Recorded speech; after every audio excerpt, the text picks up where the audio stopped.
Hi friends, అందరికీ నమస్కారం. Welcome to Shruti's recipe box. ఈరోజు హైదరాబాదీ స్టైల్ ప్రాన్స్ బిర్యానీ ఎలా చేయాలో నేర్చేసుకుందాం. స్పైసీగా దమ్‌తోని సూపర్ మసాలాతోని టేస్టీ టేస్టీ బిర్యానీ ఎలా చేయాలో నేర్చేసుకుందాం. చూడండి, చూస్తుంటేనే నోరు ఊరిపోతుంది. మరి ఇంకెందుకు ఆలస్యం, ఎలా చేయాలో నేర్చేసుకుందాము. 750 గ్రామ్స్ ప్రాన్స్ తీసుకున్నానండి. అదంతా క్లీన్ చేసుకొని వాటర్‌తో నీట్‌గా వాష్ చేసుకున్నాను. ప్రాన్స్‌లో మనకి బ్లాక్ కలర్‌ది తీగ లాంటిది ఒకటి ఉంటది. అవన్నీ తీసేసుకొని నీట్‌గా క్లీన్ చేసుకున్నానండి. చూస్తున్నారు గదా! అందులో చిటికెడు పసుపు, చిటికెడు సాల్ట్, ఒక స్పూన్ అల్లం వెల్లుల్లి పేస్ట్ ఏసుకొని ప్రతి ముక్కకి పట్టేలాగా చక్కగా కలిపేసుకుంటున్నాను. చూడండి ఎలా కలుపుకుంటున్నానో. ఈ ప్రాన్స్‌తో మెయిన్ ఏంటి అంటే నల్లగా ఉండి ఒకటి బ్లాక్‌ది సన్న తీగలాగా ఉంటుంది చూడండి. అది తీసుకోవడమే కొంచెం కష్టమైన పని. అది కంపల్సరీగా క్లీన్ చేసుకోవాలి. సో, అది ఎలా క్లీన్ చేసుకోవాలి అనంటే చూడండి, నేను ప్రాన్స్‌కి చూపిస్తాను. ఎలా ఒక చిన్నగా ఘాటు పెట్టుకుంటే అది దారంలాగా మొత్తం వచ్చేస్తది. క్లీన్ అయిపోతదండి.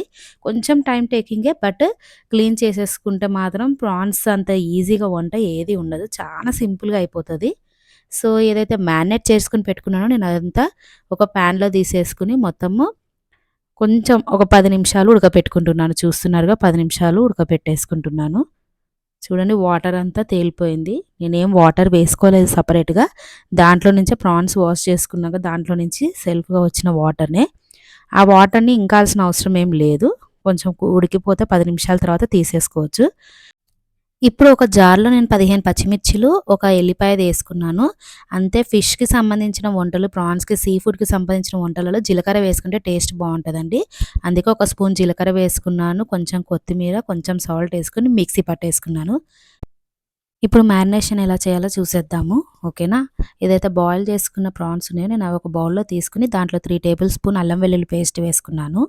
హాఫ్ టేబుల్ స్పూన్ పసుపు, 2 టేబుల్ స్పూన్ కారం వేసుకున్నాను. చూడండి, మరీ ఎక్కువేం వేసుకోకండి, ఎందుకంటే పచ్చిమిర్చి పేస్ట్ వేసుకున్నాం కదా, కారం ఎక్కువైపోతది. 1 table spoon fish masala, 1 table spoon salt, ఇంకొంచెం ఎక్కువనే వేసుకున్నానండి. 1 ½ టేబుల్ స్పూన్ వేసుకున్నాను. కొంచెం కొత్తిమీర వేసుకున్నాను. ఒక స్పూను ఆయిల్ వేసేసుకున్నాను. ఏదైతే మనము పచ్చిమిర్చి పేస్ట్ మిక్సీ పట్టుకున్నామో ఆ పేస్ట్ కూడా వేసేసుకున్నాను. మెయిన్ బిర్యానీ అంటే కర్డే ఇంపార్టెంట్ అండి. చూడండి, 350 గ్రామ్స్ ఇదే కొలతలో వేసుకోవాలండి. 350 గ్రామ్స్ పెరుగు వేసేసుకున్నాను. ఇంక మొత్తం అన్ని ముక్కకి పట్టేలాగా చక్కగా కలిపేసుకొని మ్యారినేట్ చేసేసుకుందాము. చూస్తున్నారు కదా, కంప్లీట్‌గా మ్యారినేషన్ చేసేసుకున్నాము. చూడండి, ఇప్పుడు ఇది ఒక హాఫ్ అన్ అవర్ మనము ఫ్రిడ్జ్‌లో పెట్టేసుకుందాము. మొత్తము మిశ్రమం అంతా ముక్కకు పట్టేలాగా మనము 30 మినిట్స్ ఫ్రిడ్జ్‌లో పెట్టేసుకుంటే అయిపోతుంది. డీప్ ఫ్రిడ్జ్‌లో అయినా పెట్టుకోవచ్చండి. కొంచెం మంచిగా అంతా పడుతుంది. సో, మనం ఇది ఫ్రిడ్జ్‌లో పెట్టేసుకొని రైస్ వండడం చేసేసుకుందాం ఈలోపు. టైం ఎందుకు వేస్ట్ చేయడం. చూస్తున్నారు కదా, నేను 1 కేజీ బాస్మతి రైస్ తీసుకొని నానబెట్టుకున్నాను వాష్ చేసేసుకొని. నేను వాటర్ ఏమి కరెక్ట్ మెజర్‌మెంట్‌తోని పోసుకోవట్లేదండి. ఎందుకంటే వాటర్ ఏమి ఇంపార్టెంట్ కాదు. మనము వాటర్ ఎక్కువేసుకొని దాన్ని హాఫ్ కుక్ చేసుకొని గంజిలాగా తీసేస్తాం గదా, అలా తీసేయాలి. సో, నేను ఆ రైస్‌ని నానబెట్టుకున్నాను గదా, ఒక 10 మినిట్స్ నానబెట్టుకున్నా అంతే. ఎక్కువసేపు ఏం పెట్టుకోలేదు. సో, ఇప్పుడు స్టవ్ మీద గిన్నె పెట్టేసుకొని నా ఏదైతే బాస్మతి రైస్ ఏసుకున్నానో దాంట్లో నేను కొన్ని పచ్చిమిర్చి వేసుకున్నాను. తర్వాత బగారాకు కావాల్సిన స్పైసెస్ అన్నీ నేను వేసేసుకున్నాను చూడండి. ఏమీ లేదు. లవంగాలు, ఇలాచి, దాల్చిని, సాజీరా, తర్వాత బిర్యానీ ఆకు వేసేసుకున్నానండి. ఒక 2 టేబుల్ స్పూన్ అల్లం వెల్లుల్లి పేస్ట్ వేసేసుకుంటున్నాను. అంతే. ఒక స్పూన్ సాల్ట్ వేసేసుకున్నాము. ఓకేనా? కొంచెం కొత్తిమీర గూడా వేసేసుకుంటే అయిపోతుందండి. రైస్ మనము జాగ్రత్తగా చూసుకోవాలి పక్కనే ఉండి, కరెక్ట్‌గా ఉడుకుతుందా లేదా అని. ఎందుకంటే అన్నము కొంచెం ఎక్కువ ఉడికిపోయినా గానీ బిర్యానీ అనేది ఫ్లాప్ అయితది. పొడి పొడిగా రాదు. సో, మనము దగ్గరే ఉండి 5, 10 మినిట్స్‌లోనే ఉడికిపోతది. సో, జాగ్రత్తగా మనం పక్కనే ఉండి చూసుకోవాలండి. చూడండి. సో, మూతేం పెట్టాల్సిన అవసరం లేదు. చూడండి, 2 నిమిషాల్లో ఉడుకు పట్టుద్ది అన్నము. ఉడుకు పట్టంగానే మనము ఒకసారి చెక్ చేసుకుంటూ ఉండాలి. చూడండి ఎలా ఉడుకుతుందో. కొంచెం చెక్ చేసుకొని అన్నము హాఫ్ ఉడికితే చూడండి, ఈ రేంజ్‌లో ఉడికితే ఇంక అన్నం మనకి కంప్లీట్‌గా ఉడికిపోయినట్టే. జస్ట్ ఒక 5, 10 మినిట్స్ మనం పక్కకు గూడా వెళ్ళొద్దండి. అక్కడే ఉండి చూసుకోవాలి. లేకపోతే అన్నం మెత్తబడిపోయే ఛాన్సెస్ ఉంది. బిర్యానీ ఆహ్, ప రైస్ అనేది ప్రాపర్‌గా రేషియోలో పెట్టుకోలేదు అనంటే, హాఫ్ బాయిల్ తీసుకోకపోతే బిర్యానీ అనేది ఫ్లాప్ అయ్యే ఛాన్సెస్ ఎక్కువ ఉంటుంది. సో మనం జాగ్రత్తగా చూసుకొని అన్నము పలుకు పలుకు ఉన్నప్పుడే తీసుకోవాలి. హాఫ్ బాయిల్ అవ్వంగానే తీసుకోవాలి. ఇప్పుడు నేను ఒక మందపాటి గిన్నె తీసుకొని, కొంచెం హండీ గిన్నె ఉందండి, అలాంటిది స్పేషియస్గా వెడల్పుగా ఉన్న గిన్నె అయితే బెటర్.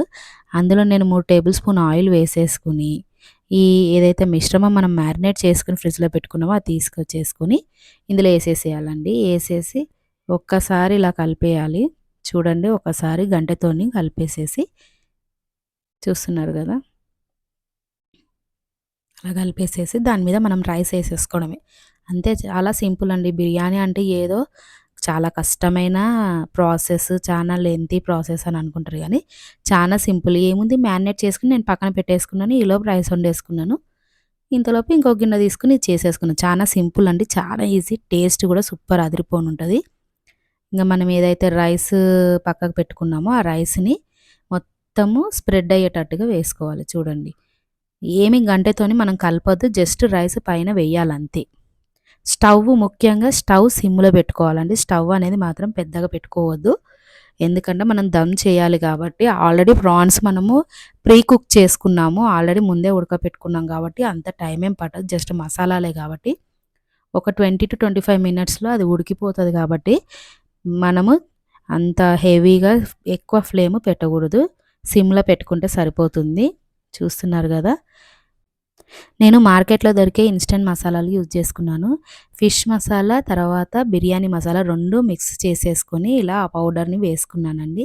కొంచెము పుదీనా, కొంచెం కొత్తిమీర కూడా ఇలా మనము లేయర్కి వేసుకుంటే ఆ ఫ్లేవర్ అనేది మంచిగా ఉంటుందండి. చూడండి, ఇంకా మనకి కావాలనుకుంటే ఆనియన్స్ని డీప్ ఫ్రై చేసుకోవచ్చు. బ్రౌన్ ఆనియన్స్, బ్రౌన్ షేడ్లో ఫ్రై చేసేసుకుని అవి కూడా వేసుకుంటే బాగుంటుంది. నాకు మా ఫ్యామిలీలో ఎక్కువ ఇష్టపడరు కాబట్టి నేను అది వేయలేదు, మీరు వేసుకోవచ్చు. తర్వాత నేను మ్యారినేషన్లో నిమ్మకాయ కూడా వేసుకున్నానండి. కాకపోతే వీడియోలో మిస్ అయిపోయింది, వీడియో తీయడం మర్చిపోయినాను. సో నిమ్మకాయ కూడా వేసుకోవాలండి మ్యారినేషన్లో, అందుకే ఒకసారి చెప్తున్నాను. సో అన్నీ చూస్తున్నారుగా, ఒక్కొక్క లేయరు వేసుకుని దాంట్లో మధ్యలో మసాలా వేసేసుకుని పైన కొంచెము పుదీనా, కొత్తిమీర వేసేసుకుని పెట్టేసుకుంటున్నాను. చూడండి, ఇంత చక్కగా నీట్గా ఈవెన్గా స్ప్రెడ్ చేసుకోవాలి. ఒక సైడ్ ఎక్కువ ఒక సైడ్ తక్కువ కాకుండా ఈవెన్గా స్ప్రెడ్ చేసుకోవాలనేది రైస్ అనేది. చూడండి ఎంత సింపులో. ప్రాన్స్ ఎందుకు నేను ముందే ఉడకపెట్టాను, నార్మల్గా అయితే మనం చికెన్ బిర్యానీ, మటన్ బిర్యానీ ఇవన్నీ చేసుకుంటే మనము ప్రీ కుక్ చేసుకోము. ఇది ఎందుకు చేసుకున్నాము అని అంటే, ప్రాన్స్ అనేది కొంచెము మనము బయట రెస్టారెంట్స్లో తింటుంటే నాకు పచ్చిగా అనిపిస్తుంది. కొంచెం నీసు వాసన రావడము, తర్వాత దాన్ని ఏమంటారు, కొంచెము ఉడకనట్టుగా ఉండడము, రబ్బర్లాగా ఉండడము ఉంటుందండి. అట్లా ఉండకుండా ఉండాలి అని అంటే మనం ఇట్లా ప్రీ కుక్ చేసుకుంటే చాలా టేస్టీగా వస్తుందండి, చాలా బాగా వస్తుంది. పచ్చిగా చేసుకుంటే అంత టేస్ట్ ఉండదు. ఒకసారి మీరు కూడా ట్రై చేసి చూడండి. పచ్చిగా చేసిన దానికిను ఇలా ప్రీ కుక్ చేసిన దానికి చాలా తేడా ఉంటుంది టేస్ట్. సాఫ్రాన్ వేసుకుని నానబెట్టుకున్న నేను ఆ వాటర్ని నేను వేసుకున్నానండి. చూడండి, చిన్న కప్పడు వేసుకున్నాను, అంతే, ఎక్కువ వేసుకోవట్లేదు, చిన్న కప్పు వేసుకున్నాను. మరి ఇంకా కొంచెం సేపు మనము బిర్యానీని దమ్ కానిద్దాము. సరేనా, మూత పెట్టేసుకుని, నేనైతే చుట్టూ పిండి పెట్టి అదంతా చేయట్లేదు, మీరు కావాలనుకుంటే పెట్టుకోవచ్చు. నేనైతే ఇలా వాటర్ బౌల్ పెట్టేసుకుని వెయిట్ పెట్టేస్తా. సో దానివల్ల లోపల నుంచి వచ్చేది ఆవిరి అనేది బయటికి రాదు. ఆ వాటర్ అనేది హీట్ అయినాయి అనుకోండి, మనకి లోపల బిర్యానీ అనేది కుక్ అయిపోయినట్టుగా తెలిసిపోతుంది. చూడండి, పైన చూస్తేనే అర్థమైపోతుంది. ఫ్లేవర్, స్మెల్స్ కూడా అబ్బా సూపర్ వస్తున్నాయి. అయితే చూడండి, అన్నం కూడా పర్ఫెక్ట్గా ఉడికిపోయింది. చూస్తున్నారు కదా, మనకి అట్లా అన్నం మెతుకు పట్టుకుంటే అట్లా మెత్తగా అయిపోవాలి. సో లోపల గ్రేవీ కూడా ఉడికిందా లేదా అని చూడడం కోసం నేను నైఫ్ తీసుకుని నైఫ్తో పెట్టి చూస్తున్నాను. చూడండి, ఇంత కూడా కర్రీ గ్రేవీ నైఫ్కి అంటలేదు, అంటే పర్ఫెక్ట్గా ఉడికిపోయింది. ఇంకేముందండి, సూపర్గా టేస్టీగా ఎమ్మీగా ఉండే బిర్యానీ రెడీ అయిపోయింది.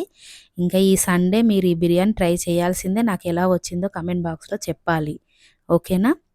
నా వీడియో కనుక మీకు నచ్చినట్లయితే లైక్ చేయండి, షేర్ చేయండి, సబ్స్క్రైబ్ చేయండి. నా వీడియోస్ మరిన్ని మీకు నోటిఫికేషన్ ద్వారా రావాలి అని అంటే బెల్ ఐకాన్ మీద కూడా క్లిక్ చేయండి. చూడండి, ప్రాన్స్ ముక్క ఎంత చక్కగా ఉడికిపోయిందో చూస్తున్నారు కదా. ఆహా, తింటుంటే మాటల్లో చెప్పలేనండి. అంత టేస్టీగా వచ్చింది. పర్ఫెక్ట్‌గా సరిపోయాయి మసాలాలు, కారము, స్పైసీనెస్ అంతా ఎవ్రీథింగ్ పర్ఫెక్ట్‌గా సరిపోయింది. మీరొకసారి ట్రై చేసి నాకెలా వచ్చిందో చెప్పండి. పర్ఫెక్ట్ హైదరాబాదీ స్టైల్‌లో వచ్చేసిందండి. సూపర్. మరి ఇంకేంటి? Thank you. Thank you so much.